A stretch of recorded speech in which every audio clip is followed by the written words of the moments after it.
Oke,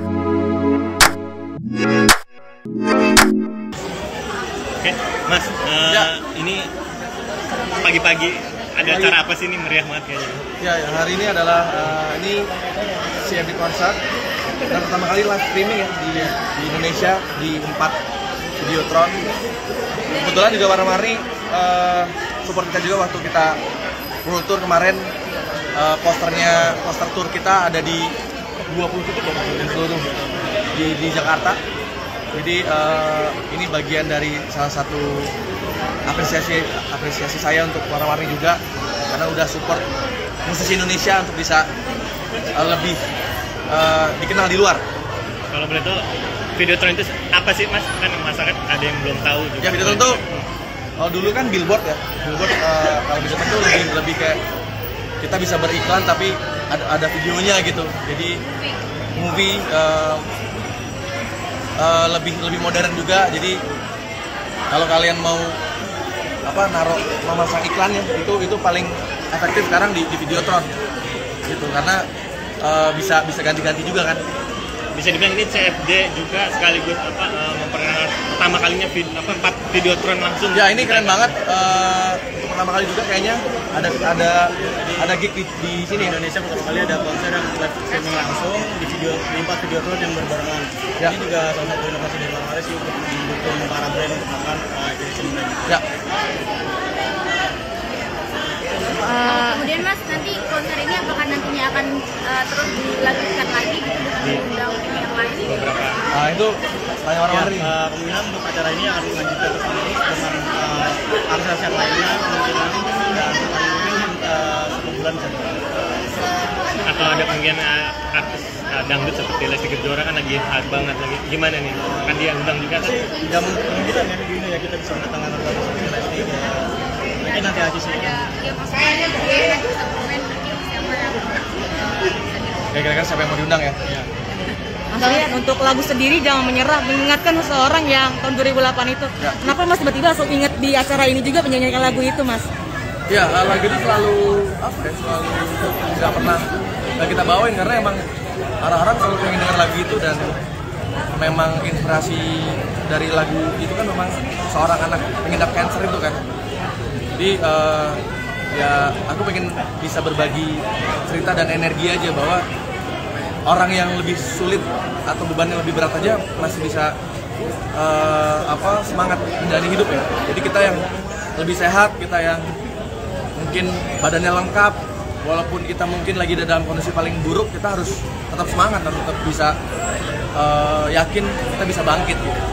Ya, karena memang di masjid juga sosial banget ya, masalah hal yang kayak gini. Ya sebenarnya mungkin berawal dari ya dulu kan memang bisa dibilang kita bukan orang yang berada ya, jadi ya orang susah lah.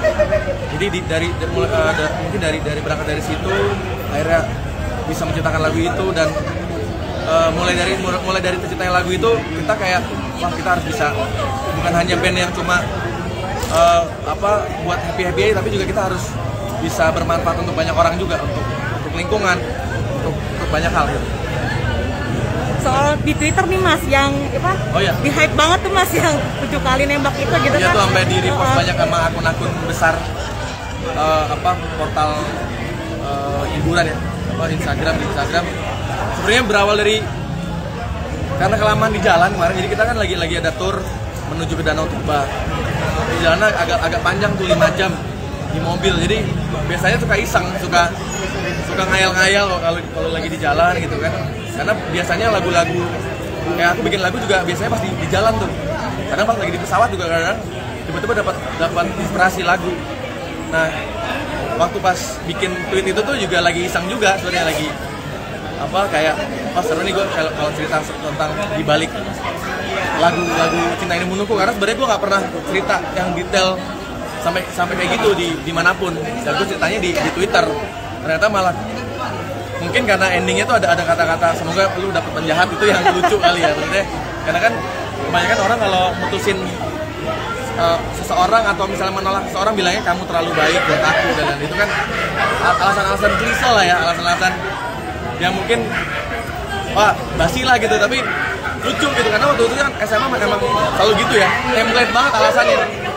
Mas sang istri gimana responnya pas viral begini? Oh, dia ketawa. Maksudnya dia kan emang selalu nggak pernah menganggap itu hal yang serius ya, maksudnya seru-seruan aja gitu. Kalau sang istri ketawa berarti yang mantan terpuruk ya?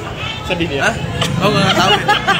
Tapi itu nggak sih Mas, mengingatkan itu Mas, masa-masa SMA kita dulu nih Mas Ria, lagu-lagu itu. Ya.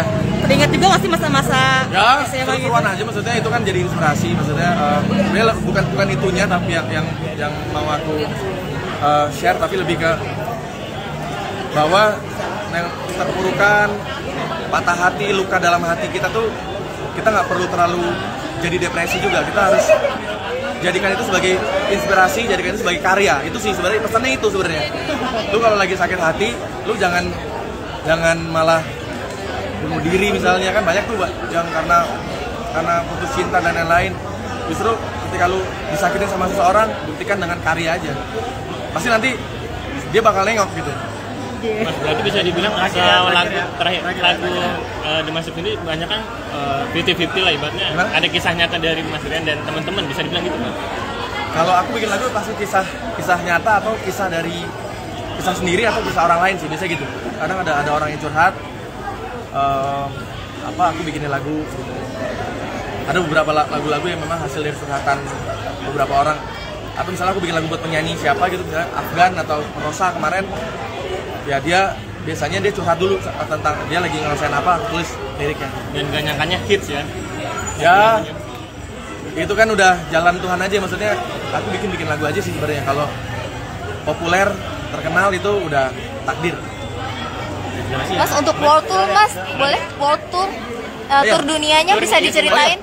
World tour karena ya terima kasih buat orang-orang juga yang udah support kita. Kemarin kita di tahun ini memang kita kan merayakan 20 tahun The Massive. Kita merayakannya dengan keliling dunia.